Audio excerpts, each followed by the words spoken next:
Vamos a hablar ahora de la arquitectura en la Edad Media. Recibimos a Lorenzo de la Plaza Escudero, es catedrático de Historia, de Enseñanza Secundaria y coautor de una guía, de un libro, Guía Visual de la Arquitectura de la Edad Media, es el segundo tomo. Bueno, lo primero, vamos a saludarle. Lorenzo, ¿qué tal? Buenos días. Buenos días, ¿qué tal?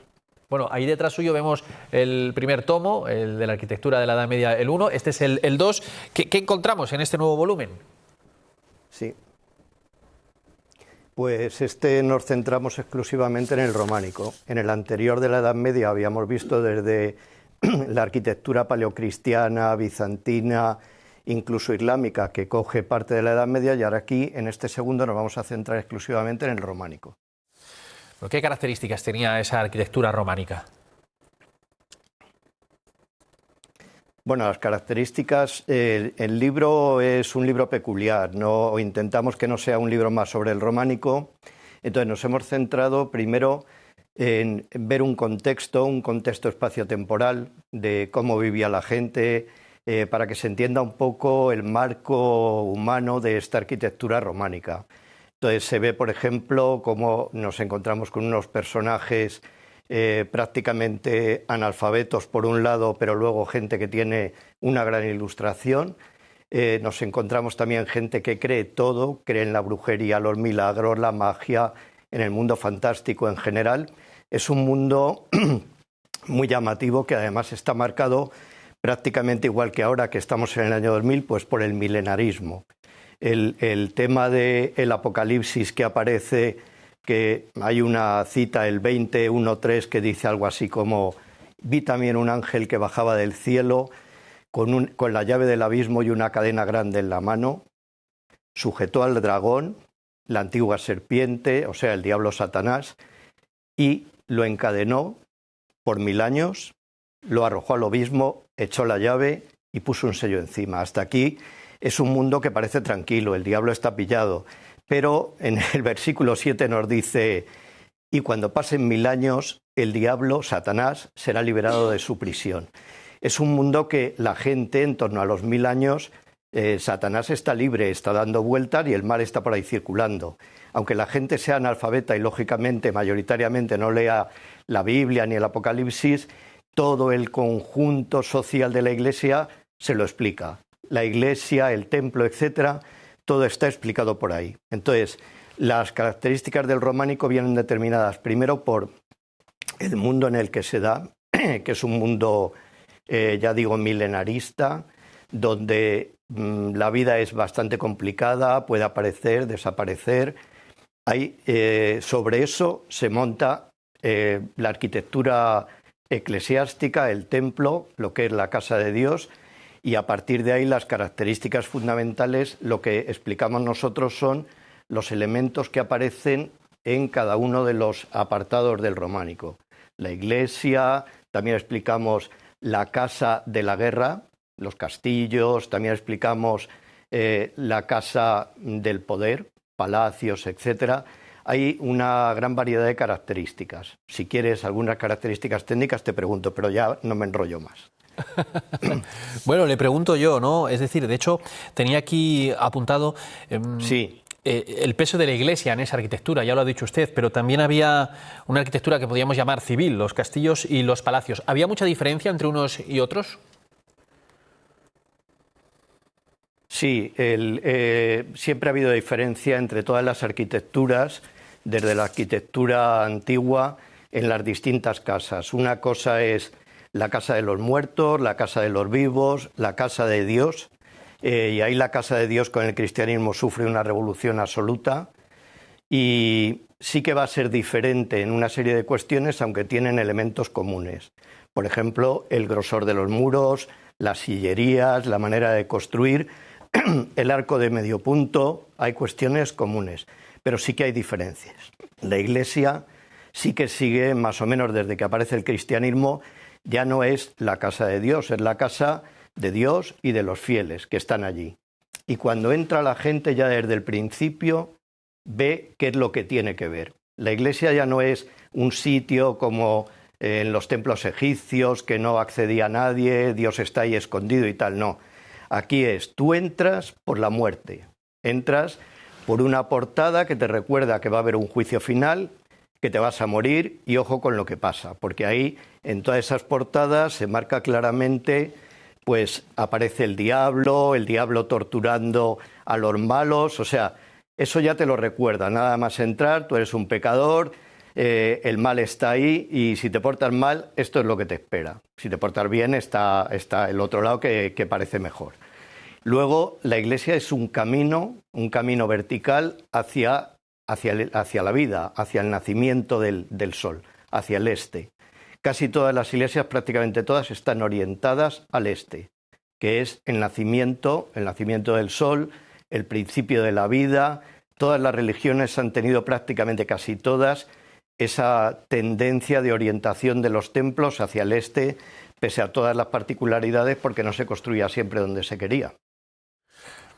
Mire, hablaba usted del contexto, ¿no? Una sociedad con mucho analfabeto. Al final, se lo cuento, ¿no? Yo el otro día paseaba por mi ciudad, por Oviedo, con mi hijo y le decía que eran sociedades analfabetas en las que no se sabía leer, no había televisión, no había móviles y los mensajes llegaban a través de esas cosas, de lo que se ponía en las fachadas y en las paredes. ¿Eran en los edificios románicos, las iglesias, o incluso los castillos y los palacios, estaban muy recargados o no? Las iglesias románicas sí que tienen todo lo que es la casa de Dios, en los templos, sí que aparece un montón de información para los analfabetos. La información se transmite primero a través de esculturas, el bajorrelieve lo trabajan de una manera brutal, se ve claramente todas las escenas de la Biblia que tú no puedes leer porque no sabes leer, las tienes ahí puestas, las más importantes, el nacimiento de Cristo, el juicio final, Daniel y los leones. Hay una serie de escenas que se repiten constantemente. Y luego hay otra cosa, en el románico tenemos muros, mucho muro. Es necesario para que el templo se sujete. Entonces los muros son anchos, no es lo contrario del gótico, que no va a haber muro.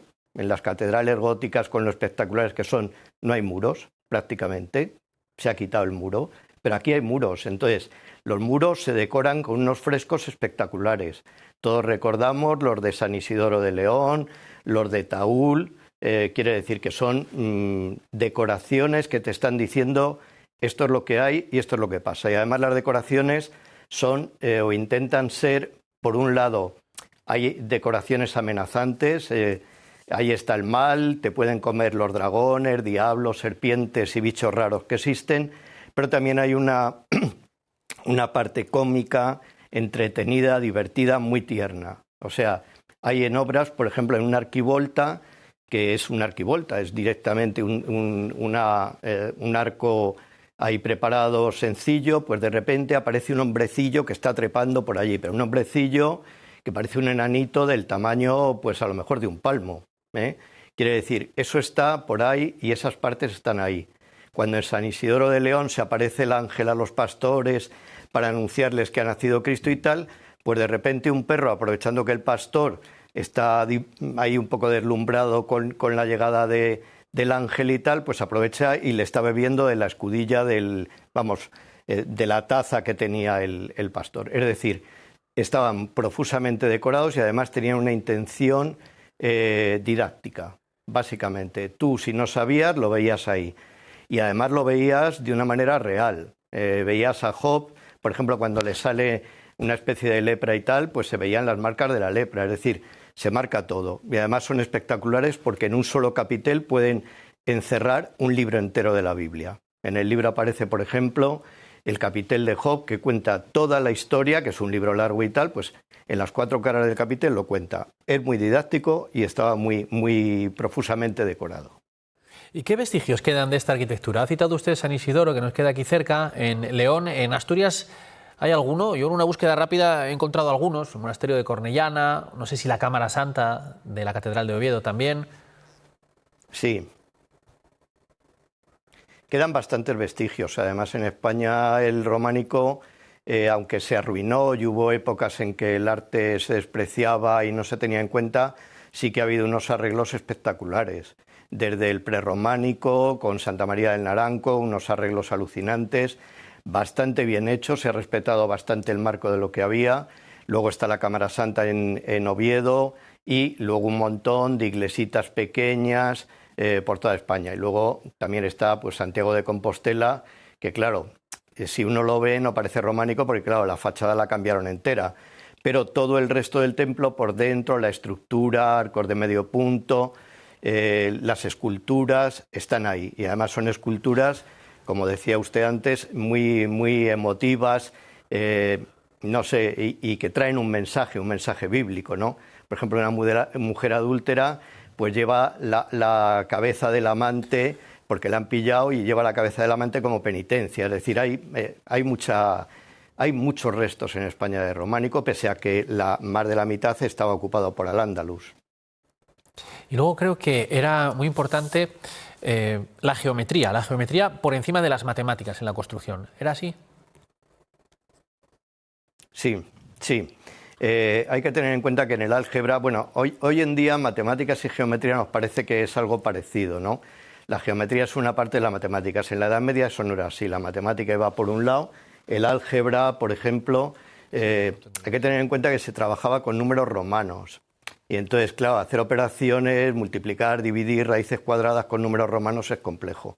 Entonces, en el mundo occidental, la matemática era muy pequeña, pero la geometría estaba ahí. Eran capaces de hacer absolutas virguerías, porque además se pueden hacer ya desde los griegos, tú sin utilizar ningún tipo de medida, ni ninguna regla que tenga medidas de metros, ni nada de nada, simplemente utilizando una cuerda, un cartabón, una escuadra y una regla para que salgan las cosas rectas, pero ni siquiera con números.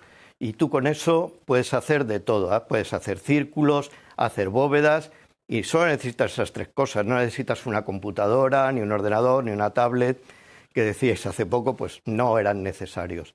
Ahora, sí que llegaban a un gran virtuosismo, quiere decir, con la geometría producían edificios que no se caían. Algunos sí, pero la mayoría están ahí todavía, o sea que algo imponente era. Pero sí, hay un predominio de la geometría. Digamos que el predominio de la geometría es su legado técnico que ha llegado hasta nuestros días. ¿Podríamos considerarlo así? Sí, bueno, se mantiene mucho en el gótico. En el gótico tampoco llegan a tener grandes matemáticos. Toda la Edad Media europea, bueno, tiene dos o tres así muy brillantes, pero pocos, muy pocos, mientras que en el resto del mundo hay grandes matemáticos, pues aquí se hicieron pocas cosas porque el álgebra y la solución de los problemas era difícil. Pero sí, ha llegado la geometría prácticamente, y el dominio de la geometría se mantiene hasta finales del gótico. Luego ya, cuando llega el Renacimiento, esa geometría se mantiene, hoy en día también se mantiene, pero ya tiene unas ayudas mucho más claras. Ya las medidas, bueno, pues están hechas, están estandarizadas, las ventanas, todos cuando compramos para hacer una cocina, las medidas de las placas están hechas, estandarizadas para que quepan todas, pero en principio todo ese legado geométrico, que además, curiosamente, es un legado muy oculto, porque al que se le cuenta no debe contarlo. Sin embargo, se transmite mucho a través de las peregrinaciones, que es un punto clave también en el mundo románico. Es decir, hoy en día a lo mejor no le damos tanta importancia, pero el tema de los restos, las reliquias son mágicas. Si tú tocas una reliquia, esa reliquia tiene poder. Entonces tú dices, pero bueno, ¿cómo te vas a ir 1000 kilómetros hasta Santiago y tal? Bueno, pero si es que si llegas allí, te va a curar de todos tus males, tus problemas, son penitencias. O sea, todo eso de las reliquias es brutal. Y eso desde el principio del cristianismo, no sé, por ejemplo, San Lorenzo estaba en un ataúd allí en un primer momento, antes de que le hicieran una basílica, pues la gente, como no podía llegar hasta él, hasta soltaba hilitos para que tocaran el ataúd, porque eso era mágico. Eso te podía ayudar a curarte. Ahora tenemos el paracetamol y otros, no sé si se pueden decir productos así y tal, pues en aquel momento la reliquia era brutal. Y eso va a hacer que se transmita la geometría brutalmente, porque la gente se va a mover mucho de un lado a otro y los maestros constructores también. Hay muchos constructores aquí en la España románica que están ahí. Lorenzo de la Plaza Escudero, catedrático de Historia de Enseñanza Secundaria y coautor de esta guía visual de arquitectura en la Edad Media, de este segundo tomo. Muchas gracias por atendernos y hablarnos y explicarnos el románico en España y también en Asturias. Bueno, pues muchas gracias también a vosotros y también agradecer a la editorial Cátedra, a mi editor Raúl y a los compañeros José María y Javier que han contribuido en esta obra, y también un montón de gente que ha contribuido en obras de guías que lo que intentan es que se conozca algo que ya está desapareciendo, pero que está ahí, ¿no?